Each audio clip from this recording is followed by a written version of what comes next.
This is The Toss-Up, where we take a look at some of the topics facing the world of college sports and give a little bit of some of the history behind them. We're not trying to change your mind, we just want to dive deeper into the topics that keep you tuned into the teams you love.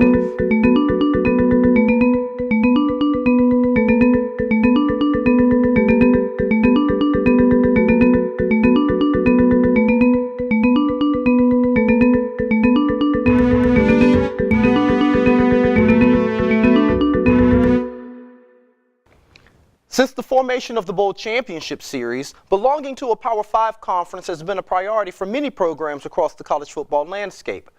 As we discussed on last week's show, making it to a national championship is the ultimate goal for many teams in the Football Bowl subdivision, even though it excludes more than half of the teams from qualifying for the championship game. Let's take a look back to the Bowl Championship Series when the Big East was one of the 5 power conferences in football. It lost prominence when it failed to negotiate a competitive broadcast contract. Now, Boston College, Miami, Virginia Tech, they had already left the Big East for the Atlantic Coast Conference earlier.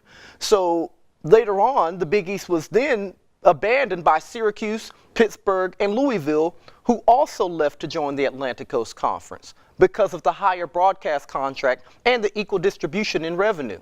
Now, broadcast rights have been the impetus for conference changes during most of the realignments, so many conferences could meet the minimum number of schools required to host a conference championship game. Hosting a championship means more exposure, more sponsors, and more money for the conference and its member schools. The minimum used to be 12 teams. And under the new college football playoff, since only 4 teams are eligible to play in the national playoff, I do apologize, this means that a team without a championship game could be at a disadvantage, such as the Big 12, by not being on TV during the conference championship weekend. Now, this did not hurt the Big 12. Their champion in 2015, Oklahoma, made it into the playoff. But the conference has fallen in prominence now that it only has 10 schools. Now, here's why some of those schools left. See, before the 2010 season, revenue distribution was proportionate to the amount of time a school was on television. Now, this meant Texas, Oklahoma, they would get more money. So in order to find an equal share of revenue, Colorado joined the Pac-12, Nebraska went to the Big 10, Missouri and Texas A&M headed to the Southeastern Conference. And those are just some of a few of the alignments based on revenue that have occurred in the Power 5 conferences over the past couple of seasons. Joining me once again for this week's toss-up are Lydia Nall, who works in community relations with the Indianapolis Colts, Amon Higgins, who is studying sports media at Indiana University, and Griffin Weinberg, who is a play-by-play announcer covering women's soccer. Once again, I'm going to come to you first, Griffin. Good. So what are some of your impressions about some of the realignment that has been happening over the past couple of years in college football? Well, I kind of want to piggyback off of what you were talking about, the Big East, and in terms of the realignment. So think about this. Back in 2013 it was when the Big East, the Power 5 conference, it finally broke up and they kind of merged into a few different conferences. The Catholic schools, the 7 Catholic schools, they formed their own conference, but they kept the same Big East name. And then some of the other schools in the Big East, they transferred off to the ACC, like you mentioned, Louisville and Syracuse. And some of those other schools decided to form the American Athletic Conference. Now, in terms of revenue that's distributed, I want to talk about the men's basketball tournament, March Madness. During those times, for the money that the teams earned in the 2013 tournament in terms of the Big East, so teams like Georgetown and Villanova, who then went on to move away from the original Big East, they don't get to earn that money anymore because they left the original Big East. The American Athletic Conference, they get to absorb some of that money that they earned from the 2013 tournament. So the money that they earned from the tournament, it kind of gets paid out in a 6-year span. But teams like Georgetown, Villanova, who made runs in that tournament, they don't get that money anymore because they're not in that conference. So I think that conference realignment, there are positives to it, but there are also a lot of negatives to it in terms of not keeping money that you rightfully earn for your conference. Oh, go ahead, Amon. And I would definitely just agree with that, because you can't put somebody in a position to tell them that where they can or cannot be geographically play and how they maintain their schedule. If they still play people who are worth playing against and they still have tough schedules and still succeed, why aren't they still able to get these revenues and still be looked at as the same, no matter what conference they're in? But that's some of the problem that we had talked about last week is, going back, we're sort of building upon ourselves here, and we're talking about who is worthy to make money and who is worthy to play who. Well, some of that conference realignment does go along that. Well, you don't deserve to play me, or you do deserve to play me. And that was some of the problem that the Big East faced, even though the Big East had a great BCS resume. I mean, when you're talking about they upset Georgia, West Virginia upset Georgia. It was a 3-point win, but it was still over a 13-1 Georgia team that had won the Southeastern Conference.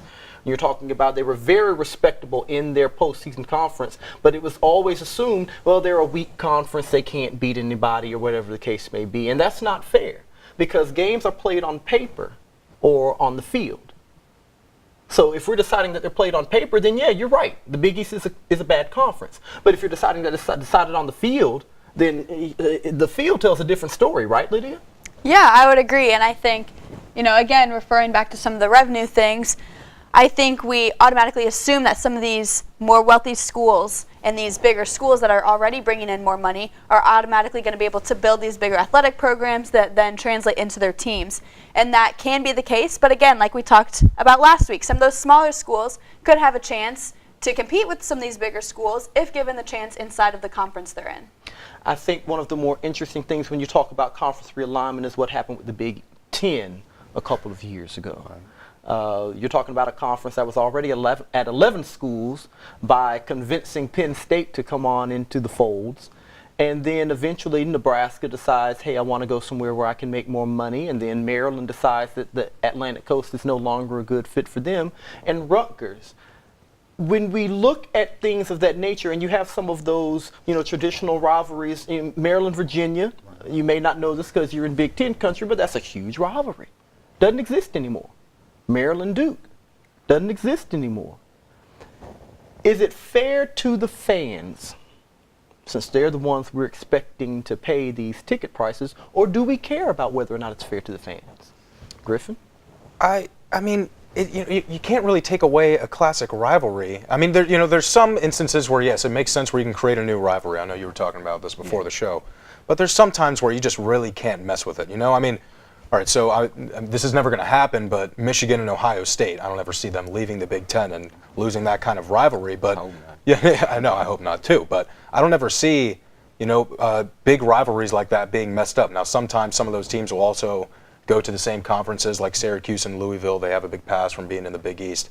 But I think that the fans, I mean, you should think about them too when you're thinking about conference realignment. It shouldn't just be about what the schools want, because if the fans lose a big rivalry like that, then they might not tune into some games, and that means that you're going to get less exposure. That could also mean less money. So you have to think about the fans in that instance. And on the same note, you could look at boosters and things like that. They'll definitely be looking for those big games that they come through as alumni every year looking forward to. So something like that could definitely be detrimental for that end. But at the same time, like I said, you can start new rivalries, add new fans, get a new base. So when we do talk about the conference realignments, as gloomy as I am probably trying to make it sound, it's not my intent, because it has benefited some programs.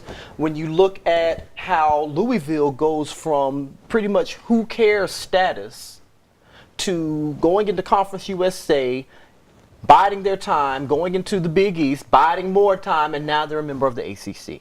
When you talk about how Utah, member of the Mountain West, is now a member of the Pac-12, that sort of goes back down the lines of what we were talking last week, where when you historically, have strong programs that are doing good, then you can make your way up.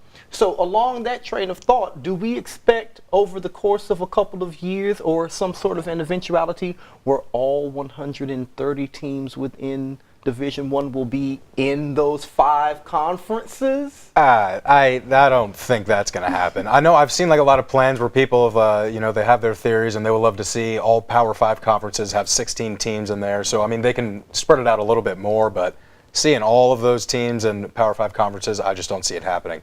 But I do like the thing that I do like about conference realignment is that they do give some of those smaller teams who are getting a little bit more exposure over time, as you were saying about Louisville. They're giving them bigger chances to try to move in there. So Utah is a good example. You can kind of circle back to the Big 12 when they were talking about expanding just a few weeks ago. They were having the conversations. They were thinking about bringing teams like Cincinnati and BYU and even Houston We're talking about the Houston Cougars, and they have had a really good run in college football the past 2 seasons. I think it's good for those teams to want more exposure like that to try to move into conferences, but I don't think all teams are going to be in there. There's still like some teams where they just don't have a big enough fan base and they don't bring in a big enough revenue to last in like an SEC or an ACC. Definitely, and then I would definitely say there are 99 conferences in the NCAA, Division I, athletics, Division 1 through 3. And my thing is, you got to cut, if I would say anything, not just keep it to the Power 5, but you definitely got to cut a lot of those down and just try to like spread the competition out. It's definitely, I feel like it's about competition. If it's about ratings, then that is what will get ratings. And like I said, I'll piggyback again, getting new rivalries started. I feel like that's something that will definitely always bring new people in. West Coast, East Coast rivalry, you know, Cal's versus Connecticut's or something like that. Just that. Anything of that nature, just trying to switch it up, spread it out, instead of it always being the same thing every year or every season. And I feel like as far as the media coverage and the fan base, I think if you throw some of those teams into the bigger conferences like an SEC, Big 10, Big 12, then they will obviously get that attention. They're eventually going to grow a fan base. Like, more people will be following because they follow that conference. But to get started, yeah, it's going to be really rough for them to try to find a footing in order to grow in those conferences. Well, one of the things that college conference realignment brings about is you're talking about who is to blame for allowing it to happen. And that goes into the governing bodies, actually. So it does give the impression, kind of sort of, that it's money that's driving the administration of the NCAA. As member schools fight for autonomy and the right to increase financial benefits to players and even how fairly to handle the recruits, it could eventually mean possibly, if not the destruction of the NCAA, at least the search for a different option. You may not realize there's actually more than one body that governs college athletics. And Lydia, you did a little bit of research on that this week for us. What did you find out? Yeah, I did. I stuck to primarily researching NCAA, obviously. That's the most common. That's the largest conference. It's what Indiana University is a part of. But I also researched NAIA and discovered that they're actually very different. There's not very many similarities whatsoever. And that goes for the size, that goes for some of the rules and regulations, it goes for recruiting, especially within recruiting. That was a big area that a lot of the different research that I did focused in on, because NCAA, as we know, has so many rules and regulations surrounding recruiting. Even the recent rule that they just made about being able to retweet and favorite prospective recruits' tweets, being able to follow them on Instagram, I mean, it covers everything. And as far as the NAIA, there's virtually no set rules at all. They are allowed to contact any high school player that they want for as long as they want, as often as they'd like. So that's probably the biggest difference that you see that ultimately affects how the whole process of building a team really works. I think one of the things that I found very interesting when I was, reading up some things for the show to learn a little bit more about the NAIA, the coaches and the student athletes determine how contact is going to happen. What do you think about that, Griffin? Like contact between, just talking over the phone? They determine how we're going to call on the phone, when we're coming out to the school, how often we're talking to each other, everything. What if we had that type of governing structure in the NCAA? I don't think that it's going to happen in the NCAA, though, just because the Board of Governors and just the way that the NCAA has been run for so long, I don't think that they're going to allow something like that. Well, it's not so much that we're expecting it to happen. Well, what if it happened? Then I think that it would just offer a lot more freedom, just like how the NAIA is as well. There's more freedom in the NAIA. I think it's good that the NAIA allows other players and coaches to kind of talk more and figure out some more things. It just it allows them to figure out what schools they like more. It allows them to talk to the coaches. I think it would be good for the NCAA, but I just don't think it's going to happen. Even the financial aid structure was a little bit different because you could give, waivers the same that we have in the NCAA, right? But, if a student has a good GPA, you can make an exemption for them, right? In the NAIA. You can't necessarily do that in the NCAA. Once you've hit, for example, the 85 in football, now granted, you might can break some of those up or what have you, but once you've reached your 85 full, there's pretty much no exemption past that.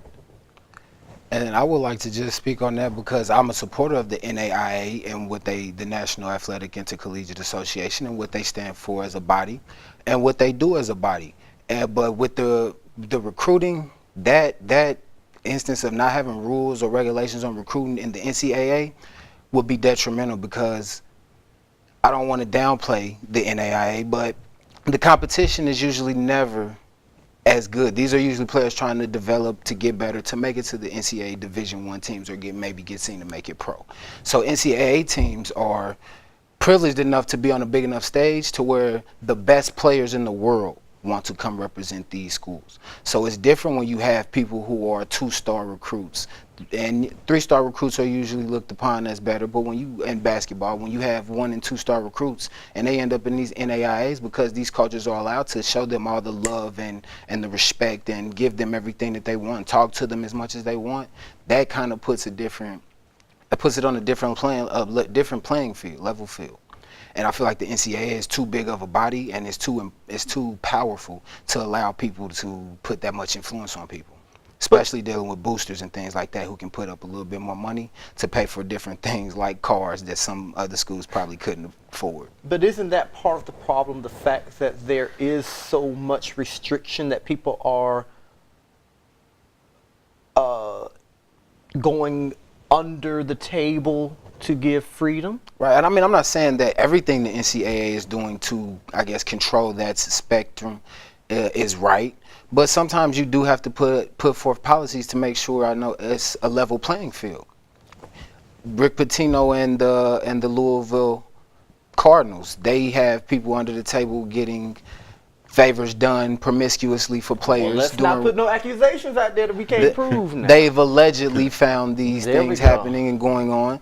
And so it's like, if you allow that kind of stuff to be, I guess, embodied by everybody, and not even just those instances, things that are less detrimental or less negative, if you allow everybody to do that, it will be a frenzy. I don't know. There's the part of the coin that says, when you've got all of these freedoms and restrictions, maybe people would be less willing to break the rules. But going down the point that you are trying to make, if I can, because one of the issues, for example, let's give a little history lesson here. Georgia Institute of Technology, as I'm pretty sure you all know, is my favorite team. And the reason they left the Southeastern Conference is because the Southeastern Conference did not want to rein in a guy, I don't know, you might have heard of him, Bear Bryant, on how he was treating recruits. And pretty much what Bear Bryant would do is he'd bring in the good boys just because they'd want to play at Alabama. As soon as they'd get there, he'd cut them, because obviously he's got too many players as it is. And the problem is that 5 or 4 or 3 that you've, sponged up into your program, now I don't have access to them.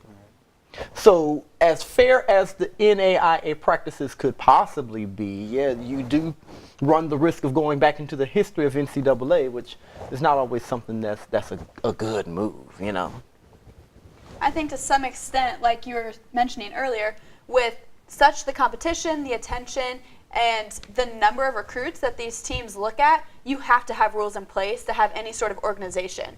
Because if student athletes were able to call the coaches any time of day that they wanted, as often as they wanted, Coach Wilson's phone would be dead all the time. I mean, he couldn't keep track of it, and that's at Indiana University, but you're talking at somewhere like Alabama, Oklahoma, LSU. I mean, it would be unbelievable. There's no way that they could contain, how it's going to happen, how they want to go about keeping track of these students, and be able to really invest in the ones that they actually want, because they'd just be overwhelmed all the time. And I think that's why the NCAA is the NCAA and the NAIA is the NAIA. Rules are put in place, believe it or not, to help people. And I think that because there's so much freedom in the NAIA, it's just not as appealing, and it really doesn't bring out a lot of people who want to go watch it. The NCAA, they have their rules and they have things put in place, and I think that's just one thing that really separates it from everything else, and that's what makes it such a big, powerful association. But maybe the NAIA isn't looking for the spotlight. That's a fair point. But, On that note, to each his own. So maybe Alabama feels that they want a little more autonomy and they want to be able to, contact the players and have the players contact them. Maybe we see them leaving the NCAA. That's just a theory. Stop. It's not going to happen. Stop. It's not going to happen. I'm just saying, They like those championships too much. Well, Yeah. I'm sure they would get them much easier. No, I think they like the money too. They like the money. That's what it is. That's what, yeah. Because you can't get the same broadcast contract in the NAIA that you're getting in the NCAA. So thank you for watching this week. You can always throw us a suggestion or any questions about sports our way by visiting our Facebook page at IUSTV Sports or by interacting with our Twitter at IUSTV Sports. Toss it up. Find out if we'll catch it. Until next Sunday, be proud and cheer loud.